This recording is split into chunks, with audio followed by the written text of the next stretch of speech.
At 1446 JST, on March 11, 2011, the Fukushima Daiichi nuclear power plant experienced a magnitude 9 earthquake. Units 1, 2, and 3 shut down automatically. Emergency diesel generators started within seconds, maintaining AC power to essential systems. Isolation condensers and reactor core isolation cooling systems activated per design specifications. Station operators initiated emergency procedures exactly as trained. The plant's instrumentation reported what appeared to be successful emergency response. Reactor pressure vessel water levels showed adequate coverage. Isolation cooling systems indicated normal operation, and containment parameters remained within expected ranges. Every visible indicator suggested the reactors were cooling safely in their post-shutdown configuration. Yet beneath these reassuring displays, a fundamental contradiction was developing. The plant's information architecture, designed around the assumption that AC power loss would be temporary and cooling systems would function continuously, could not accurately represent the physical reality of extended station blackout conditions. Operators made decisions based on instrument readings that were technically correct but diagnostically incomplete. The reactor core isolation cooling system, designed to operate autonomously using steam-driven pumps, appeared to function normally on control room displays. However, the system's actual thermal performance under prolonged operation without external power created conditions that existing instrumentation could neither detect nor communicate to operators. How can emergency cooling systems report successful operation while reactor cores simultaneously begin the irreversible process toward hydrogen generation? The Fukushima Daiichi nuclear power plant represented a specific implementation of General Electric's boiling water reactor technology, embodying design philosophies that had evolved through decades of nuclear engineering experience. The 6 units at the site employed BWR Mark I containment designs, with Units 1, 2, and 3 operational at the time of the March 11 earthquake. Understanding the failure requires first establishing the design premises that shaped both the physical systems and the mental models operators used to interpret plant conditions. The BWR Mark I containment system was conceived as a compact, economical design that achieved safety through isolation and controlled depressurization. Unlike pressurized water reactors that separate primary and secondary cooling loops, boiling water reactors generate steam directly in the reactor vessel, with the steam driving turbines before condensing and returning as feed water. This direct cycle eliminated steam generators but required more complex isolation systems to prevent radioactive steam from reaching the turbine building during emergencies. The containment philosophy relied on multiple barriers: the fuel cladding, the reactor pressure vessel, and the primary containment structure itself, a steel-lined concrete torus surrounding the reactor vessel. Under emergency conditions, the reactor would be isolated from the turbine system, and decay heat would be removed through dedicated emergency cooling systems designed to operate without external power sources. Central to this design philosophy was the reactor core isolation cooling system, implemented differently across the units but sharing fundamental operational principles. Unit 1 employed an isolation condenser system, while Units 2 and 3 utilized reactor core isolation cooling systems. These systems represented the designer's solution to a critical challenge: how to maintain adequate cooling when normal feedwater systems become unavailable. The RCIC system design embodied specific assumptions about emergency scenarios that would prove critical during the March 11 events. The system employed a steam-driven turbine that powered a pump capable of injecting water into the reactor vessel from either a condensate storage tank or, if necessary, from the suppression pool within the containment. The steam supply for this turbine came directly from the reactor vessel, creating what designers intended as a self-sustaining cooling loop that required no external power sources. This autonomy was both the system's greatest strength and its fundamental vulnerability. The RCIC turbine was designed to operate continuously for at least 4 hours using steam from the reactor vessel, with the capability to extend operations indefinitely by drawing makeup water from the suppression pool.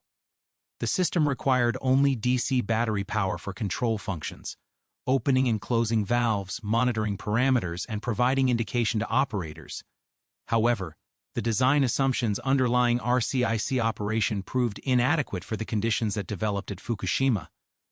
The system was optimized for scenarios where AC power would be restored within hours, allowing normal cooling systems to resume operation before RCIC reached its operational limits. Extended operation under high-temperature conditions without maintenance or external cooling introduced failure modes that were neither anticipated in the design nor adequately monitored by plant instrumentation. The reactor water level indication system represented another critical design element that would prove decisive during the emergency. BWR water level measurement relied on reference leg systems that compared the pressure of water in the reactor vessel to the pressure in external reference columns. Under normal conditions, this provided accurate indication of water level above the top of the active fuel. The reference leg design assumed that both the reactor vessel and the external reference columns would remain at similar temperatures, maintaining accurate pressure differentials that corresponded to actual water levels. However, under emergency conditions with degraded cooling, temperature differentials between the reactor vessel and external reference legs could cause the reference leg water to flash to steam, creating false high-level indications even as actual water levels dropped below the top of fuel assemblies. This instrumentation vulnerability was not theoretical. It was a known phenomenon in BWR technology. Yet the plant's emergency operating procedures and operator training emphasized water level indication as the primary parameter for assessing core cooling adequacy. Operators were trained to trust water level indications and to take action to maintain indicated levels within specified bands, with limited guidance for recognizing when the indications themselves might be unreliable. The emergency diesel generator configuration reflected another set of design assumptions that would prove critical. The plant employed 13 emergency diesel generators to provide backup AC power, with most units served by 2 dedicated generators.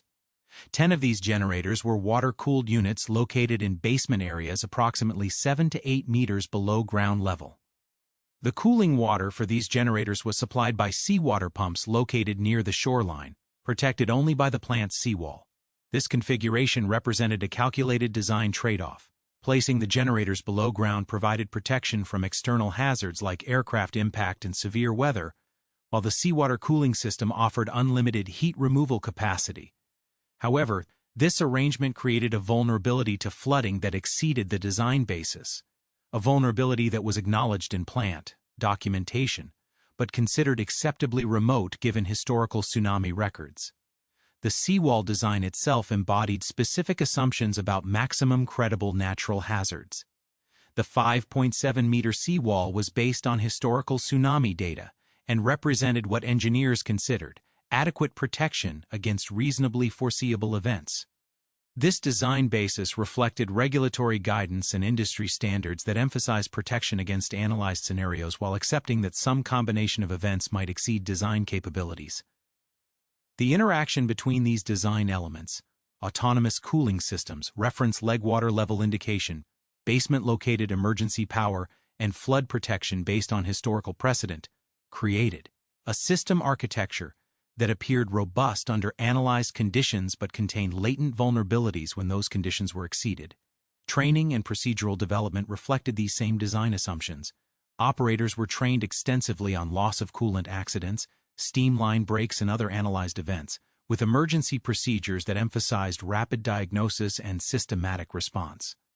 However, extended station blackout scenarios received limited attention, reflecting both regulatory guidance and industry experience that suggested such scenarios were highly unlikely and would be of limited duration. The human-machine interface design reinforced these assumptions. Control room displays prioritized parameters deemed most important for the analyzed accident scenarios, with water level indication prominent among the primary indications. Alarm systems were configured to alert operators to deviations from normal conditions, but the prioritization and presentation of alarms assumed that operators would have sufficient time and information to diagnose problems systematically. Emergency operating procedures were symptom-based rather than event-based, meaning operators were trained to respond to plant indications rather than trying to diagnose the specific initiating event. This approach was considered more robust because it didn't require operators to correctly identify the cause of a problem before taking appropriate action. However, the effectiveness of symptom-based procedures depended on the accuracy and completeness of plant indications, an assumption that would prove problematic when instrumentation itself became unreliable. The BWR Mark I containment design included provisions for controlled venting to prevent overpressurization during severe accidents. This hardened wet well venting system was added to Fukushima units as part of a regulatory initiative in the 1990s, reflecting growing recognition that design basis accidents might not bound all credible scenarios. However, the venting system design assumed that operators would have adequate time, lighting, and radiation protection to manually operate valves when electrical power was unavailable. Battery backup systems were sized to provide 8 hours of DC power for essential instrumentation and control functions, reflecting assumptions about how long it might take to restore AC power or implement alternative cooling methods. This duration was considered adequate based on analyzed scenarios and regulatory guidance, but it proved insufficient for the extended station blackout conditions that developed on March 11th. The spent fuel pool cooling systems represented another design element that would become critical during the extended emergency. These pools, located in the upper levels of the reactor buildings, contained far more radioactive material than the reactor cores themselves, including recently discharged fuel that required continuous cooling to prevent overheating and potential zirconium fire. The cooling systems for these pools were not designed to the same redundancy standards as reactor cooling systems, reflecting assumptions about the lower probability of simultaneous loss of all cooling methods. Each of these design elements was rational within its intended scope, and the Fukushima Daiichi plant had operated safely for decades under normal and analyzed emergency conditions. However, the integration of these elements created system-level vulnerabilities that became apparent only when the plant experienced conditions that exceeded multiple design assumptions simultaneously. The March 11 earthquake and tsunami represented what risk analysts call a common cause failure, a single initiating event that defeated multiple independent safety systems through a shared vulnerability. The flooding that disabled the emergency diesel generators also affected electrical switchgear, battery charging systems, and seawater cooling pumps, creating cascade effects that the plant's defense in-depth strategy was not designed to accommodate. More fundamentally, the extended station blackout created conditions where the plant's instrumentation and control systems could no longer provide operators with accurate information about actual plant conditions. The RCIC systems continued to operate, and water-level indicators suggested adequate cooling, but the physical reality inside the reactor vessels was diverging from what operators could observe or control. This divergence between indicated conditions and actual conditions represented the core vulnerability that would drive all subsequent events. Operators made rational decisions based on available information, following procedures that had been validated through extensive training and operational experience. Yet the information itself was becoming systematically unreliable in ways that neither the operators nor their procedures could detect. The design premise that autonomous cooling systems would maintain reactor safety until external resources could be marshaled proved inadequate when both the duration of the emergency and the scope of infrastructure damage exceeded design assumptions. More critically, the design premise that operators would have accurate information about plant conditions proved false when extended emergency conditions degraded the very systems meant to provide that information. Understanding this fundamental breakdown in the relationship between actual plant conditions and operator awareness requires examining how these design vulnerabilities interacted with organizational factors and human performance under unprecedented stress. The design vulnerabilities embedded within Fukushima Daiichi systems did not exist in isolation. They were sustained and amplified by organizational practices, regulatory frameworks, and human factors that created what safety analysts term latent conditions, weaknesses that remain dormant until activated by specific circumstances. Understanding how these latent conditions position the plant for failure requires examining the intersection of technical systems with human decision-making, procedural frameworks, and institutional assumptions that had evolved over decades of nuclear operations. The emergency operating procedures that guided operator response during the March 11 events reflected a specific philosophy about nuclear safety that had developed through extensive industry experience. These procedures, known as Severe Accident Management Guidelines, SAMG, were symptom-based rather than event-based, meaning operators were trained to respond to plant indications rather than attempting to diagnose the specific cause of abnormal conditions. This approach was considered more robust because it didn't require operators to correctly identify an initiating event before taking appropriate protective actions. However, the effectiveness of symptom-based procedures depended critically on the assumption that plant instrumentation would provide accurate and complete information about reactor conditions. The procedures were developed and validated using scenarios where instrumentation remained reliable or where instrument failures were readily apparent to operators. Extended station blackout conditions created a situation where instrumentation could provide readings that were technically correct but diagnostically misleading, a failure mode that existing procedures could not adequately address. The specific procedures governing reactor core isolation cooling system operation embodied assumptions about system reliability and operator oversight that would prove problematic during the extended emergency. RCIC systems were designed to operate autonomously, with minimal operator intervention required beyond initial startup and periodic monitoring. Training emphasized the system's capability to maintain reactor cooling independently, creating operator confidence in its reliability that persisted even as actual system performance degraded under unprecedented conditions. Maintenance and testing protocols for critical safety systems reflected regulatory requirements and industry standards that focused on demonstrating system functionality under analyzed conditions. Emergency diesel generators underwent regular testing to verify their ability to start and operate under specified load conditions.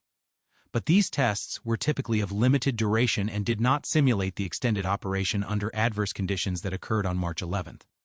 The testing protocols verified that systems met their design specifications but did not explore their performance, margins, or failure modes under beyond design basis conditions. The placement of emergency diesel generators in basement locations exemplified how latent organizational factors could amplify design vulnerabilities. This configuration was not unique to Fukushima. It reflected industry-wide practices that prioritized protection from external hazards, like aircraft impact and severe weather over flood protection. The decision to place critical safety equipment below grade was supported by probabilistic risk assessments that calculated extremely low probabilities for flooding scenarios that could affect multiple safety systems simultaneously. However, these risk assessments were based on historical data and modeling assumptions that underestimated the potential for extreme natural events. The regulatory framework that governed these assessments focused on analyzed accidents and design basis events, with limited requirements for considering scenarios that exceeded established design parameters. This created an institutional bias toward analyzing known hazards rather than exploring potential vulnerabilities that might emerge from combinations of events or conditions outside the analyzed envelope. Training programs for nuclear operators reflected similar assumptions about the scope and duration of credible emergency scenarios. Simulator training emphasized rapid diagnosis and systematic response to analyzed accidents, with scenarios typically lasting hours rather than days. Extended station blackout scenarios received limited attention in training programs, both because they were considered highly unlikely and because regulatory guidance did not emphasize such events as requiring detailed operator preparation. The training that operators did receive on station blackout scenarios focused on relatively short duration events where backup power would be restored or alternative cooling methods implemented within the designed capacity of battery backup systems. Operators were trained on the basic principles of RCIC operation and the importance of maintaining reactor water levels, but they received limited guidance on recognizing when autonomous systems might be failing or when standard indications might be unreliable. This training emphasis created what human factors specialists call tunnel vision, a tendency for operators to focus on familiar parameters and procedures, even when those approaches may be inadequate for the actual conditions they face. During extended emergencies, this tunnel vision can prevent operators from recognizing that their mental model of plant conditions may no longer match physical reality. The organizational culture within TEPCO reflected broader industry attitudes toward nuclear safety that emphasized procedural compliance and regulatory conformance over independent critical thinking about potential vulnerabilities. This culture was not unique to Japanese nuclear operations. It reflected patterns that had developed throughout the global nuclear industry as regulatory frameworks matured and operational experience accumulated. However, this emphasis on procedural compliance could inhibit the kind of innovative thinking that might be necessary during unprecedented emergencies. Communication protocols during emergency conditions reflected assumptions about the availability of normal communication systems and the ability of off-site support organizations to provide technical assistance. The Emergency Response Organization was designed around the assumption that plant conditions could be accurately assessed using available instrumentation, and that technical support could be provided remotely based on reported plant parameters. Extended station blackout conditions degraded both communication capabilities and the reliability of plant parameter information, undermining the effectiveness of emergency response protocols. The regulatory framework governing nuclear safety in Japan, like similar frameworks worldwide, focused primarily on design basis accidents and analyzed scenarios. The regulatory review process for plant modifications and procedure changes emphasized demonstration of compliance with established criteria rather than exploration of potential vulnerabilities beyond the analyzed envelope. This regulatory approach provided systematic oversight of known hazards but offered limited guidance for addressing scenarios that exceeded established design parameters. Probabilistic risk assessment methodologies, while sophisticated in their treatment of analyzed scenarios, contained inherent limitations in their ability to model extreme external events and their consequences. The models used to assess seismic and tsunami risks relied on historical data and geological studies that underestimated the potential for events like the March 11 earthquake and tsunami. More fundamentally, these models struggled to capture the complex interactions between multiple system failures and human performance under extreme stress. The interface between technical systems and human operators at Fukushima reflected design philosophies that prioritized automation and procedural guidance over operator judgment and flexibility. Control room displays presented information in formats that had been optimized for analyzed scenarios, with limited capability for operators to access underlying system parameters or to reconfigure displays for unprecedented conditions. This interface design reinforced operator reliance on standard procedures and standard interpretations of plant indications. Shift manning and expertise allocation reflected assumptions about the types of challenges that operators might face during emergency conditions. The control room staff was sized and trained to handle analyzed accidents efficiently but extended. Emergencies involving multiple unit failures and degraded plant conditions required types of expertise and decision-making capabilities that went beyond standard operational training.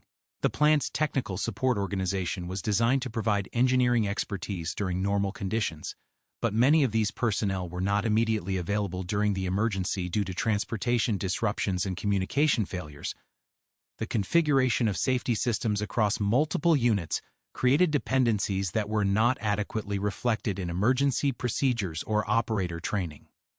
While each unit had independent safety systems, shared infrastructure for electrical distribution, cooling water, and emergency response could create common vulnerabilities that affected multiple units simultaneously. The March 11 events demonstrated how failures in shared infrastructure could overwhelm the independent safety systems that were supposed to provide defense-in-depth protection. Quality assurance programs focused on verifying compliance with established procedures and specifications rather than exploring potential failure modes or assessing performance margins under degraded conditions. These programs were effective at maintaining system reliability under normal conditions, but they provided limited insight into how systems might behave when stressed beyond their design parameters, or when multiple failures occurred simultaneously. The International Nuclear Safety Framework, including organizations like the International Atomic Energy Agency, provided guidance and oversight that reflected global industry experience with analyzed scenarios. However, This framework contained the same fundamental limitations as national regulatory systems in addressing beyond-design basis events and complex system interactions. The emphasis on sharing best practices and lessons learned from operational experience was valuable for addressing known issues but offered limited guidance for anticipating and preparing for unprecedented scenarios. Emergency planning and preparedness programs reflected assumptions about the scope and consequences of potential nuclear accidents that proved inadequate for the scale of the Fukushima emergency. Evacuation planning was based on analyzed accident scenarios that assumed limited geographical impact and relatively short-duration protective action requirements. The extended contamination and multi-unit involvement that characterized the Fukushima accident exceeded the scope of established emergency planning assumptions. The interaction of these latent organizational factors created a system that was optimized for managing known hazards efficiently, but was poorly adapted to recognizing and responding to unprecedented challenges. The emphasis on procedural compliance, regulatory conformance, and analyzed scenarios created institutional momentum that could inhibit the kind of adaptive thinking necessary during extreme emergencies.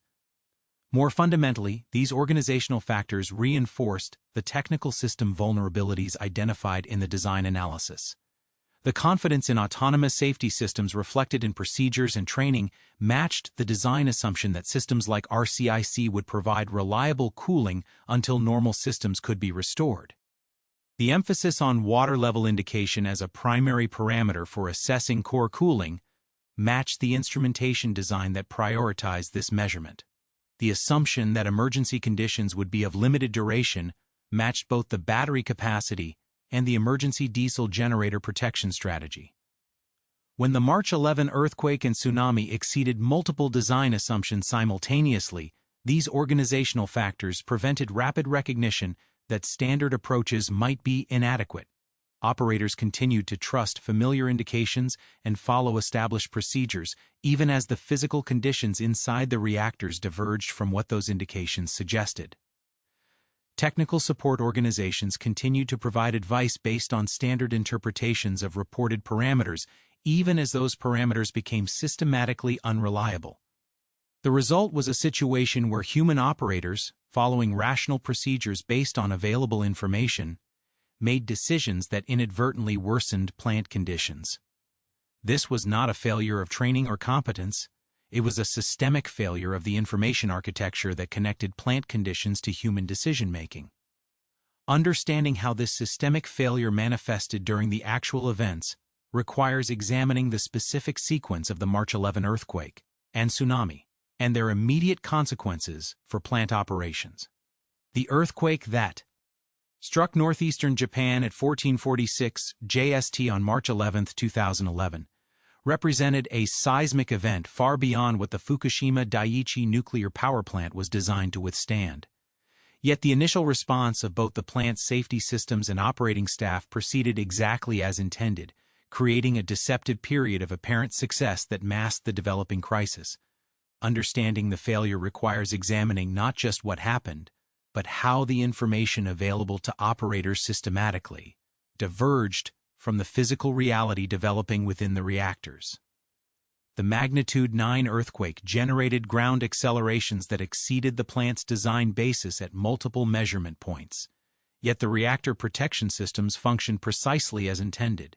Units 1, 2, and 3 achieved successful automatic shutdown within seconds of the initial ground motion, with control rods fully inserting and reactor power dropping to decay heat levels.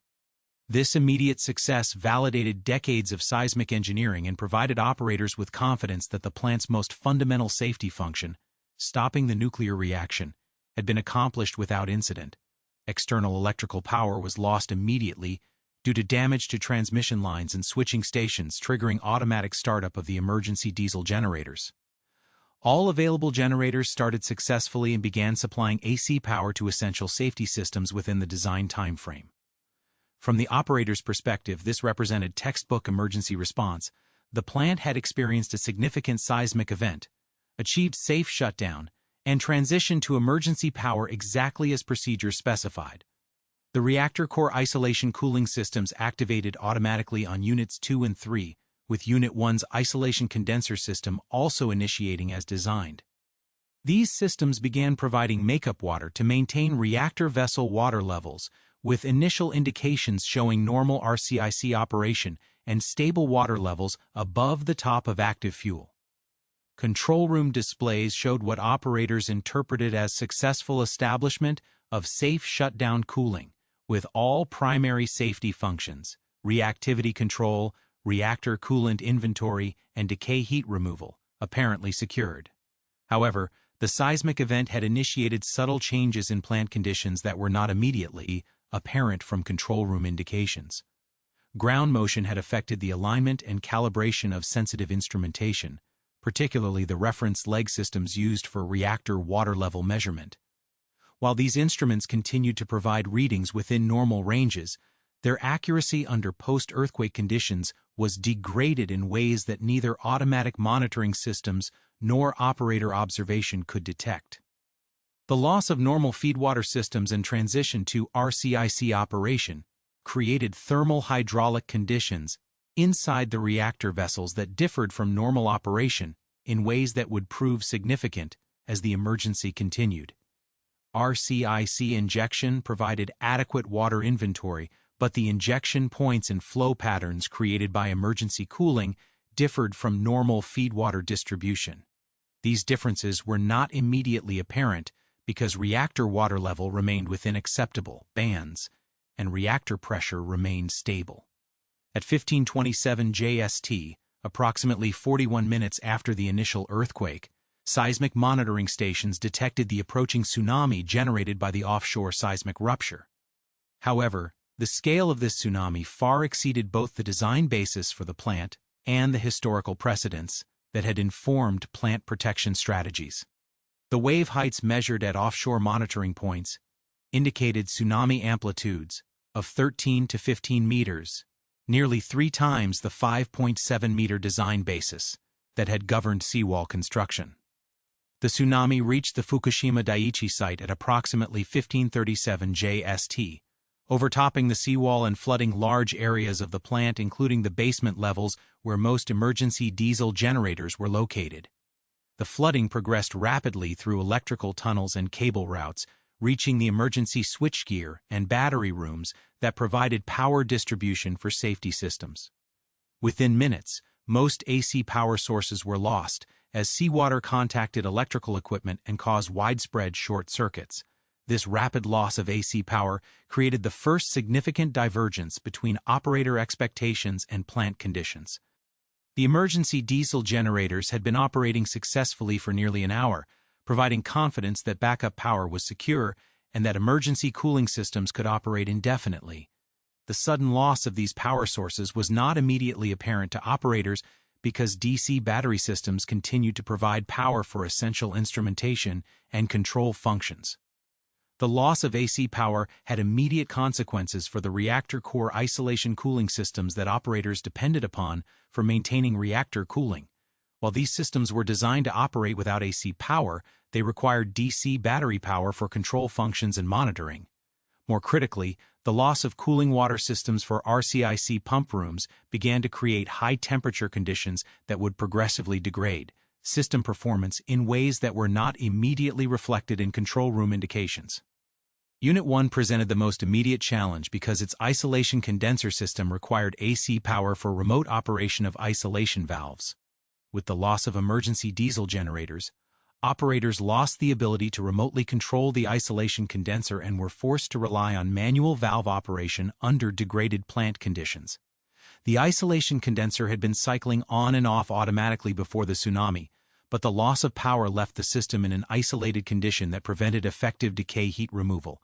Reactor water level indications on Unit 1 began showing a gradual decline following the loss of AC power, but this decline appeared manageable based on historical experience with isolation condenser operation. Operators implemented emergency procedures for manual operation of the isolation condenser, dispatching personnel to manually open valves that would restore cooling water flow. However, these manual operations were conducted under severe constraints, including loss of lighting, communication difficulties, and increasing radiation levels in areas where manual valve operation was required. The reactor core isolation cooling systems on Units 2 and 3 continued to operate following the loss of AC power, providing operators with confidence that adequate cooling was being maintained. RCIC system parameters showed normal turbine operation and adequate injection flow, with reactor water levels remaining within acceptable ranges.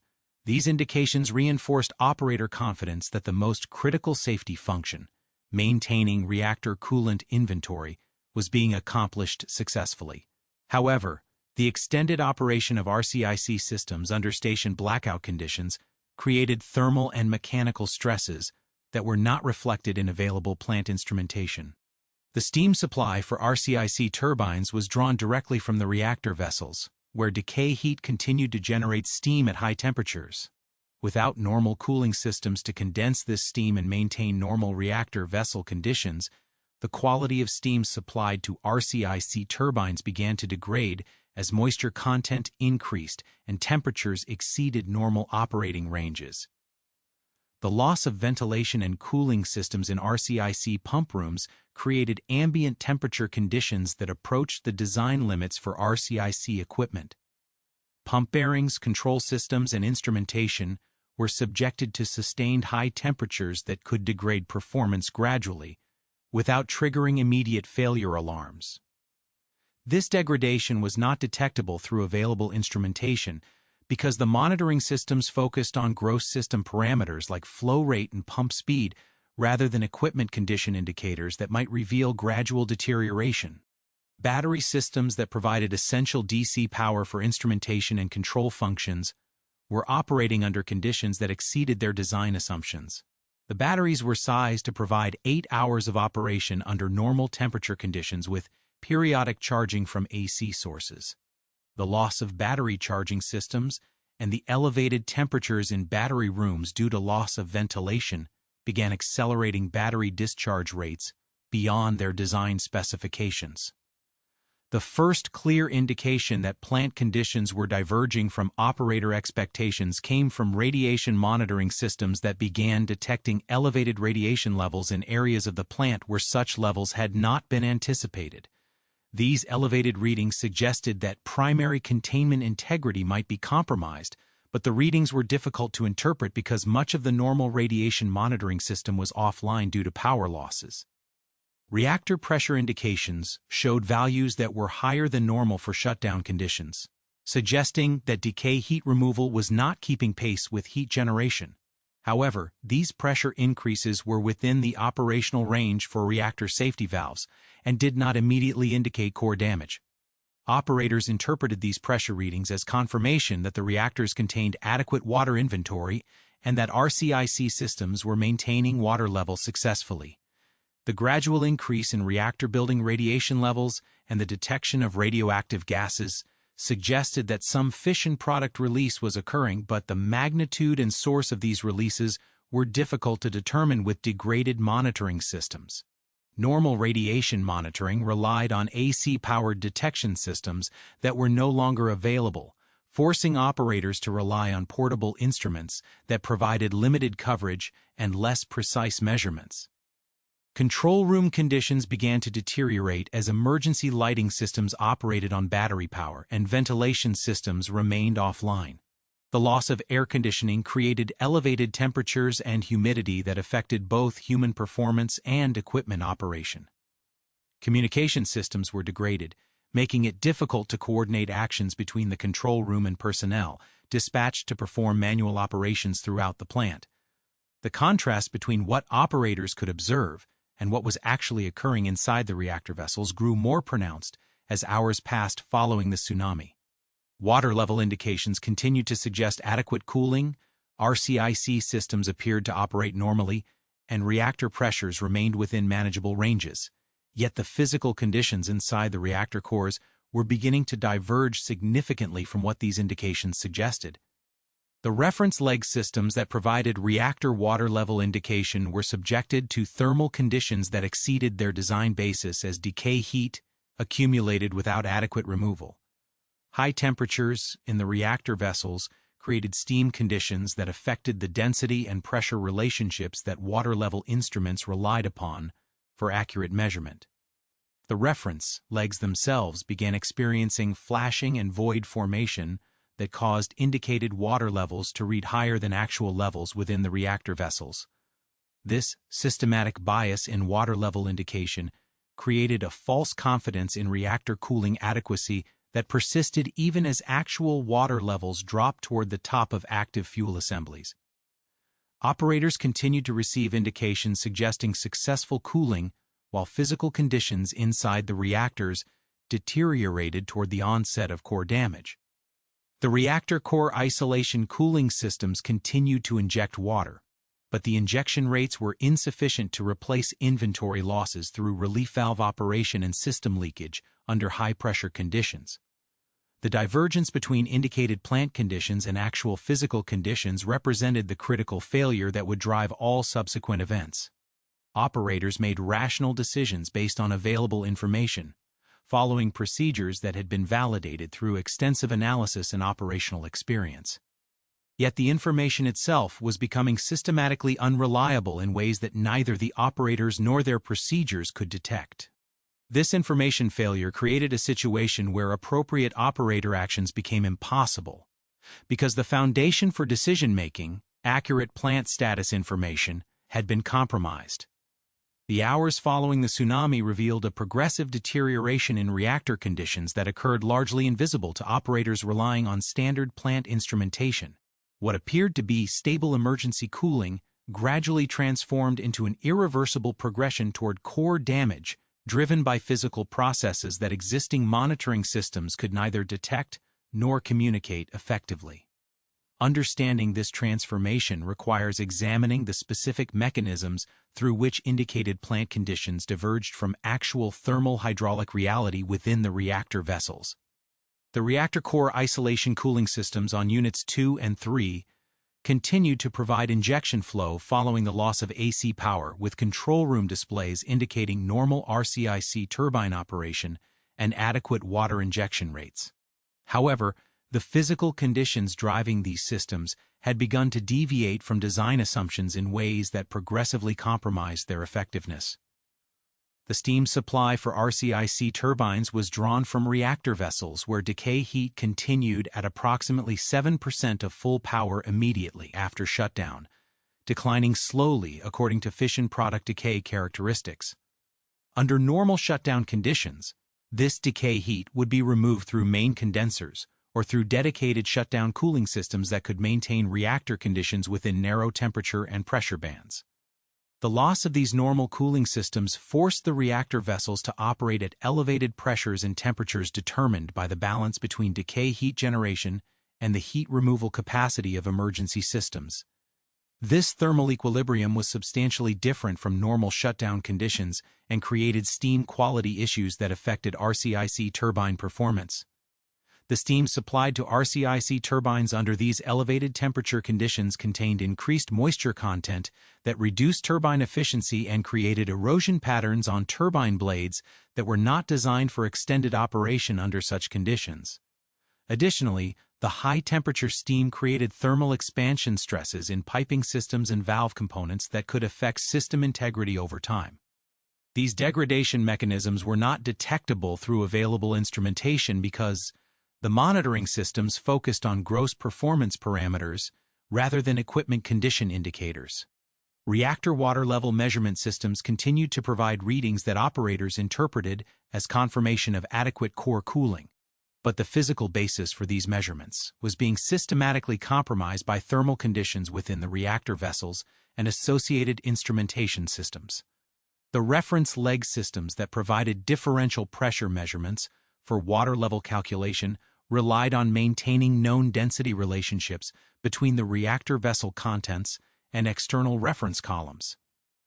As reactor vessel temperatures increased due to inadequate heat removal, the steam space above the water level reached temperatures that exceeded the design assumptions for reference leg accuracy. More critically, the reference leg piping and instrumentation taps were located in areas that experienced elevated temperatures due to heat conduction and radiation from the reactor vessel. These elevated temperatures caused reference leg water to flash partially to steam, creating void fractions that altered the pressure relationships used to calculate water level. The systematic bias introduced by reference leg voiding caused indicated water levels to read progressively higher than actual levels within the reactor vessel. This bias was not constant but varied with thermal conditions, making it impossible for operators to apply simple corrections to obtain accurate readings. The instrumentation continued to provide stable, reasonable readings that reinforced operator confidence in emergency cooling effectiveness, while actual water levels declined toward the top of active fuel assemblies. Reactor pressure relief valve operation provided another mechanism through which reactor inventory was lost at rates that exceeded RCIC injection capacity, but this inventory loss was not accurately reflected in available instrumentation. The reactor pressure vessels were protected by safety relief valves designed to prevent overpressurization during design basis accidents, and these valves operated automatically as reactor pressure increased due to decay, heat generation, and inadequate cooling. The safety relief valves discharged steam and water inventory to the suppression pools within primary containment, with the discharged inventory representing permanent loss from the reactor vessel unless replaced by injection systems. Under normal conditions, this discharge would be clearly visible through instrumentation that monitored suppression pool temperature and level. However, the loss of many monitoring systems due to power failures limited operator visibility into the magnitude of inventory losses through relief valve operation. The suppression pools were designed to condense steam discharged from reactor pressure relief valves and to limit the pressure rise within containment during design basis accidents. However, extended relief valve operation under station blackout conditions subjected these pools to thermal loads that exceeded design assumptions. The pools began to heat up as they absorbed energy from repeated relief valve discharges, reducing their effectiveness as heat sinks and creating conditions that could compromise their long-term functionality. The heating of suppression pools created a feedback effect that reduced the effectiveness of RCIC systems that drew suction from these same pools when the condensate storage tanks were depleted. As suppression pool temperatures increased, the net positive suction head available to RCIC pumps decreased, potentially affecting pump performance and system reliability.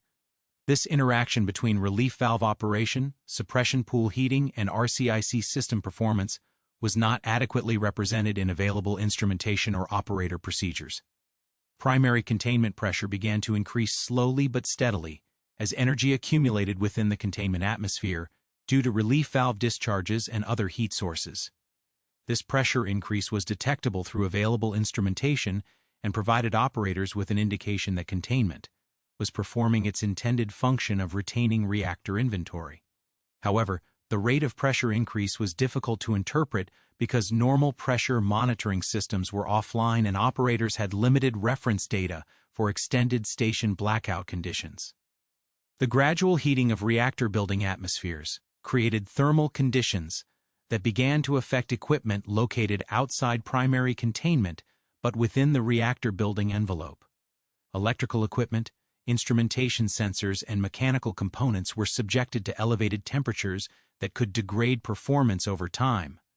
This degradation was generally not detectable through available monitoring systems because these systems focused on primary safety functions rather than environmental conditions that might affect long-term equipment reliability. Unit 1 presented unique challenges because its isolation condenser system required manual operation following the loss of AC power. Personnel dispatched to manually operate isolation condenser valves encountered severe environmental conditions including loss of lighting, elevated temperatures, and increasing radiation levels. The manual operations were partially successful in restoring some cooling capacity, but the effectiveness of manual isolation condenser operation was limited by the degraded conditions and the difficulty of maintaining continuous, manual control over extended periods. The isolation condenser system design relied on natural circulation of cooling water through external tanks that provided heat removal through evaporation to the atmosphere. This design provided significant heat removal capacity under normal conditions, but the effectiveness decreased as the external tanks heated up and as makeup water became unavailable due to power failures affecting normal water supply systems. The decline in isolation condenser effectiveness was not clearly indicated through available instrumentation, Reactor vessel water level indications on Unit 1 showed a more rapid decline than Units 2 and 3, reflecting the reduced effectiveness of isolation condenser cooling compared to RCIC injection. However, even these declining level indications were subject to the same reference leg biases that affected accuracy under high-temperature conditions. Operators could observe that water levels were declining but could not accurately assess how close actual levels were to the top of active fuel. The onset of core damage begins when reactor water levels drop sufficiently to expose the upper portions of fuel assemblies to steam rather than liquid water. This transition from liquid cooling to steam cooling represents a fundamental change in heat transfer effectiveness because steam has much lower heat capacity than liquid water. Once fuel assemblies are exposed to steam, cladding temperatures begin to rise rapidly toward levels where zirconium oxidation becomes significant. The zirconium-steam reaction that produces hydrogen gas and additional heat becomes significant when fuel cladding temperatures exceed approximately 1,200 degrees Celsius. This exothermic reaction accelerates as temperatures increase, creating a positive feedback loop where reaction heat drives temperatures higher, increasing reaction rates and hydrogen production. The initiation of significant zirconium oxidation represents a point of no return because the reaction heat generation exceeds any practical heat removal capability. The progression from adequate cooling to core damage initiation is not immediately detectable through reactor water level instrumentation alone because the critical parameter is actual fuel cladding temperature, which is not directly measured during normal operation. Indirect indications such as radiation monitoring and hydrogen detection can provide evidence of core damage, but these indications lag significantly behind the physical processes that cause damage and may not be available during station blackout conditions. The transition from stable emergency cooling to irreversible core damage occurred first on Unit 1, where isolation condenser effectiveness was most limited.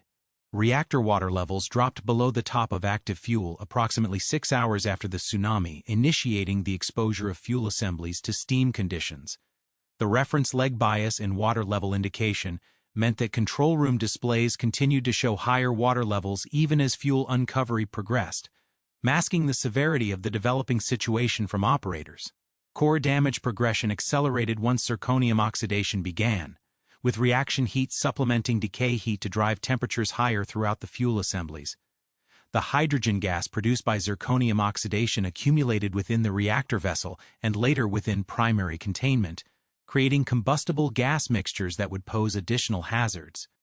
The heat generated by zirconium oxidation also accelerated the heating of reactor vessel components and support structures. Units 2 and 3 followed similar progression patterns but with longer time frames due to continued RCIC operation providing some water injection. However, the fundamental physics driving core damage remained the same: inadequate heat removal leading to water level decline, fuel exposure, zirconium oxidation, and hydrogen production. The continued operation of RCIC systems delayed but could not prevent this progression because the injection rates were insufficient to replace inventory losses through relief valve operation under elevated pressure conditions. The point of no return was reached when zirconium oxidation heat generation exceeded the heat removal capacity available through any combination of emergency systems and operational actions. Beyond this point, core damage would continue even if normal cooling systems were somehow restored, because the reaction heat alone was sufficient to drive temperatures toward fuel melting conditions. This transition occurred within hours of the tsunami impact but was not clearly apparent to operators relying on available instrumentation. The systematic failure of plant instrumentation to accurately represent reactor conditions created a situation where operators could not distinguish between successful emergency cooling and progressive core damage. The reactor core isolation cooling systems appeared to operate normally, water level indications suggested adequate inventory, and containment parameters remained within manageable ranges.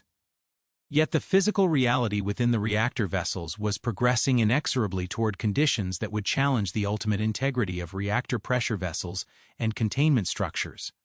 The recognition that reactor conditions were deteriorating beyond the capacity of normal emergency procedures triggered a series of unprecedented decisions that pushed both plant systems and human operators into uncharted territory.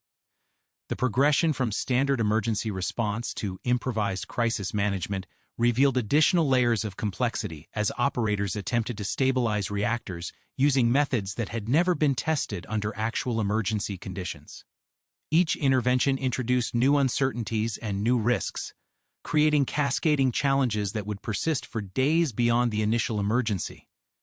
The first clear indication that standard emergency cooling might be inadequate came through radiation monitoring systems that detected elevated levels in areas where such readings had not been anticipated. These readings suggested that reactor fuel was experiencing conditions severe enough to release fission products, contradicting the water level and pressure indications that had previously suggested successful cooling. The discrepancy between radiation indicators and other plant parameters forced operators to confront the possibility that their understanding of reactor conditions was fundamentally flawed. The decision to implement seawater injection represented a dramatic departure from normal nuclear plant operation and reflected the operator's growing awareness that conventional emergency systems were insufficient for the conditions they faced. Seawater injection required using the fire protection system to pump ocean water directly into reactor vessels, bypassing normal water chemistry controls, and introducing corrosive materials that would cause permanent damage to reactor internals.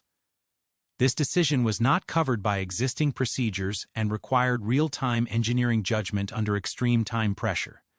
The implementation of seawater injection presented immediate technical challenges that had not been anticipated in emergency planning. Fire protection systems were designed to provide water for firefighting, not for continuous high-pressure injection into reactor vessels. The pumps, piping, and control systems required modifications to support the flow rates and pressures needed for reactor cooling, and these modifications had to be implemented under degraded plant conditions with limited lighting, communication, and technical support. The water source for seawater injection was the ocean adjacent to the plant, but accessing this water required establishing pumping systems that could function despite tsunami damage to normal seawater intake structures. Portable pumps and temporary piping systems had to be deployed across terrain that had been scoured by tsunami waves and contaminated with debris, oil, and other hazardous materials. The logistics of establishing reliable water supplies under these conditions proved as challenging as the technical aspects of injection system operation. Reactor pressure vessel pressures had to be reduced before seawater injection could be effective because fire protection pumps could not overcome the high pressures that had developed due to decay heat generation and loss of normal cooling systems. This pressure reduction required deliberate operation of reactor pressure relief valves to discharge steam and water inventory to containment, accepting permanent inventory losses to enable low-pressure injection. The coordination of pressure reduction with injection startup required careful timing to minimize the period when reactors had neither high-pressure injection nor adequate water inventory. The operation of reactor pressure relief valves for deliberate depressurization created additional stress on valve components that were not designed for extended manual cycling under emergency conditions. These valves were intended for automatic overpressure protection and infrequent manual operation during normal plant conditions. The repeated cycling required for pressure control during the emergency subjected valve internals to thermal and mechanical stresses that could compromise long-term reliability, potentially leading to valve failure in either the open or closed position. The transition from high-pressure RCIC injection to low-pressure seawater injection created a period of vulnerability where reactor water levels could drop rapidly if the timing of pressure reduction and injection startup was not carefully coordinated. During this transition, reactors were protected primarily by the water inventory remaining in the reactor vessels, with limited additional cooling until seawater injection could be established and verified. The duration of this vulnerable period depended on reactor conditions that were not accurately known due to instrumentation limitations. Primary containment venting became necessary to prevent overpressurization of containment structures as energy accumulated from relief valve discharges, decay heat, and potentially from ongoing core damage processes. Containment venting represented another unprecedented operation that required manual valve operations under high radiation conditions. The venting systems had been installed as safety improvements in the 1990s, but had never been operated under actual emergency conditions, particularly with manual valve operation required due to loss of electrical power. The manual operation of containment vent valves required personnel to enter areas of the plant with elevated radiation levels and degraded environmental conditions. These operations were conducted with portable radiation monitoring equipment and limited communication capabilities, requiring careful pre-planning and coordination to minimize personnel exposure while ensuring effective venting. The effectiveness of manual venting operations was difficult to verify because normal containment pressure monitoring systems were degraded or offline. Containment venting released radioactive materials directly to the environment, representing a deliberate decision to accept environmental contamination to preserve containment structural integrity. This decision required balancing the immediate need to prevent containment failure against the long-term consequences of releasing radioactive materials to areas surrounding the plant. The decision-making process for containment venting was complicated by limited information about wind patterns, population distribution, and potential exposure pathways. The hydrogen explosions that occurred in reactor buildings on Units 13 and 4 demonstrated that core damage had progressed significantly beyond what had been apparent from available instrumentation. These explosions resulted from hydrogen gas that had been generated by zirconium steam reactions within the reactor cores and subsequently leaked from primary containment into the reactor building volumes. The explosions indicated that containment integrity had been compromised and that significant quantities of hydrogen had accumulated. The Unit 1 hydrogen explosion occurred approximately 24 hours after the tsunami and was the first clear visual evidence that reactor conditions had deteriorated far beyond what operators had believed based on available instrumentation. The explosion destroyed the upper portions of the reactor building and scattered debris across the site, complicating access for emergency response operations and creating additional hazards for personnel working to restore cooling systems on other units. The explosion on Unit 3 occurred while operators were actively working to establish and maintain seawater injection, demonstrating that core damage progression could continue even with ongoing cooling efforts. The Unit 3 explosion was more energetic than the Unit 1 explosion and created more extensive structural damage, suggesting that hydrogen accumulation and combustion could vary significantly between units depending on specific thermal and atmospheric conditions within each reactor building. The hydrogen explosion at Unit 4 was particularly significant because Unit 4 had been shut down for refueling at the time of the earthquake and tsunami. The explosion indicated that hydrogen gas had been generated in the Unit 4 spent fuel pool, where recently discharged fuel assemblies required continuous cooling to prevent overheating. The Unit 4 explosion demonstrated that the emergency extended beyond the operating reactors to include spent fuel storage systems that had their own vulnerabilities. Spent fuel pool cooling emerged as a critical challenge that had not been adequately anticipated in emergency planning. The spent fuel pools contained far more radioactive material than the reactor cores themselves, including recently discharged fuel assemblies that generated significant decay heat. Loss of cooling systems for these pools could lead to water boiling, eventual uncovering of fuel assemblies, and potential zirconium fire that could release large quantities of radioactive materials. The spent fuel pools were located in the upper levels of reactor buildings, making them vulnerable to structural damage from hydrogen explosions and difficult to access for emergency cooling operations. Water supply to these pools required establishing injection systems that could reach elevated locations within buildings that had suffered explosion damage and high radiation levels. The logistics of spent fuel pool cooling proved as challenging as reactor cooling in many respects. Establishing reliable cooling for spent fuel pools required innovative approaches, including the use of concrete pumping trucks to spray water into pools from outside damaged buildings. These operations required careful coordination to ensure effective water delivery while minimizing personnel exposure to radiation and structural hazards. The effectiveness of external water spraying was difficult to verify because direct pool level and temperature monitoring was not available. The multi-unit nature of the emergency created resource allocation challenges that complicated response efforts. Personnel, equipment, and materials had to be distributed among multiple reactor units and spent fuel pools, each with unique requirements and varying degrees of urgency. The hydrogen explosions and ongoing releases of radioactive materials created access restrictions that limited the ability to work simultaneously on multiple units. Coordination between on-site emergency response and off-to-site support organizations was complicated by communication system failures, transportation disruptions, and the unprecedented nature of the emergency. Standard emergency response procedures assumed that off-site technical support would be available to assist with complex engineering decisions, but the scope of infrastructure damage and the radiological hazards at the site limited the effectiveness of external support. The progression from attempted stabilization to crisis management revealed fundamental limitations in emergency preparedness for beyond design basis events. Each intervention introduced new complications and new uncertainties, creating a dynamic situation where operators had to continuously reassess priorities and methods based on incomplete information. The traditional approach of following established procedures gave way to real-time engineering judgment and improvisation under extreme constraints. The environmental and radiological consequences of the emergency continued to evolve as containment venting, hydrogen explosions, and ongoing releases created contamination patterns that affected large areas around the plant.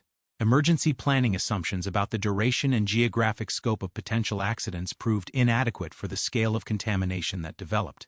Evacuation decisions had to be made and modified repeatedly as understanding of the radiological situation evolved. The recognition that standard stabilization methods were insufficient forced a fundamental reassessment of what constituted successful emergency response. Rather than restoring normal plant conditions, the objective became minimizing further deterioration and preventing additional releases. This shift from restoration to damage limitation represented a new category of nuclear emergency response that existing procedures and training had not adequately addressed. The attempted stabilization efforts revealed that nuclear emergency response under extreme conditions requires capabilities and decision-making frameworks that extend far beyond traditional accident management. The integration of engineering judgment, resource allocation, personnel safety, and environmental protection under rapidly changing conditions demanded types of expertise and coordination that had not been developed through normal emergency preparedness activities. The forensic investigation that followed the Fukushima accident produced a comprehensive body of evidence that fundamentally altered understanding of what had actually occurred within the reactor vessels and containment systems during the critical hours following the tsunami. The systematic examination of physical evidence, radiation measurements, and post-accident inspections revealed that the progression of core damage had been far more severe than contemporaneous plant instrumentation had suggested, validating the concerns that operators had expressed about the reliability of available information. Reactor vessel examinations conducted through remote robotic systems and specialized cameras provided direct visual evidence of core damage patterns that confirmed the progression from fuel exposure to extensive melting and relocation. In Unit 1, investigations revealed that virtually all fuel assemblies had experienced severe damage, with significant quantities of molten fuel having relocated to the lower head of the reactor pressure vessel. The extent of core damage was far greater than had been apparent from control room instrumentation during the emergency. The examination of Unit 1's reactor vessel lower head revealed areas where high-temperature molten fuel had compromised the vessel's structural integrity. While the reactor pressure vessel had not experienced complete failure, the metallurgical analysis showed evidence of severe thermal attack on vessel internals and lower head penetrations. This damage pattern confirmed that core conditions had reached temperatures sufficient to melt not only fuel assemblies, but also control rod materials and structural components within the reactor vessel. Unit 2 investigations revealed a different damage pattern that reflected the longer period of RCIC operation that had delayed but not prevented core damage progression. The forensic evidence showed that fuel damage in Unit 2 had been somewhat less severe than Unit 1, but still extensive enough to produce significant quantities of molten material and hydrogen gas.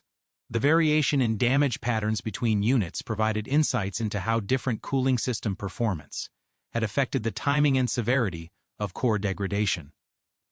The forensic examination of Unit 3 revealed damage patterns consistent with the most energetic hydrogen explosion that had occurred during the emergency. Evidence suggested that core damage in Unit 3 had progressed rapidly once RCIC injection became insufficient, leading to extensive fuel melting and hydrogen generation. The subsequent hydrogen explosion had caused significant structural damage to the reactor building, complicating post-accident examination and recovery operations. Post-accident analysis of reactor water level instrumentation confirmed that reference leg voiding had indeed created systematic bias in water level measurements during the emergency. Laboratory testing and thermal hydraulic analysis demonstrated that the high-temperature conditions within reactor vessels and instrumentation systems had caused reference leg water to flash partially to steam, creating the false high-level indications that had misled operators about actual core cooling conditions. The instrumentation analysis revealed that water level bias had developed progressively as thermal conditions deteriorated, with indicated levels reading as much as several meters higher than actual levels during critical periods when fuel assemblies were being uncovered. This systematic error had persisted throughout the emergency because the physical conditions causing the bias were not detectable through other available instrumentation systems. Radiation measurements and isotopic analysis of environmental releases provided additional confirmation of the timing and severity of core damage progression. The detection of specific fission products in environmental samples allowed investigators to determine when fuel cladding had been breached and when more severe core damage had occurred. These measurements showed that significant fission product release had begun within hours of the tsunami, much earlier than had been apparent from plant instrumentation. The environmental radiation data also revealed the pathways through which radioactive materials had been released from damaged containments. Analysis of contamination patterns showed that releases had occurred through multiple pathways, including containment leakage, deliberate venting, and hydrogen explosions. The forensic reconstruction of release pathways provided insights into containment performance under severe accident conditions and the effectiveness of various mitigation measures. Primary containment examination revealed that all 3 units had experienced containment integrity challenges that allowed radioactive materials to escape from what was supposed to be the final barrier against fission product release. The containment damage patterns varied between units, but consistently showed that the Mark I containment design had vulnerabilities under severe accident conditions that had not been fully appreciated in design basis analysis. The forensic evidence showed that containment failure had occurred through multiple mechanisms, including overpressurization, thermal attack from core debris, and hydrogen combustion effects. In some cases, containment penetrations and seals had failed under conditions that exceeded design specifications. In other cases, the interaction between molten core materials and containment structures had created failure modes that had not been anticipated in containment design analysis. Spent fuel pool examinations provided crucial evidence about the extent to which these systems had been affected by loss of cooling systems. The Unit 4 spent fuel pool, which had been the source of the hydrogen explosion in that building, was found to have experienced significant heating but less severe consequences than had been feared during the emergency.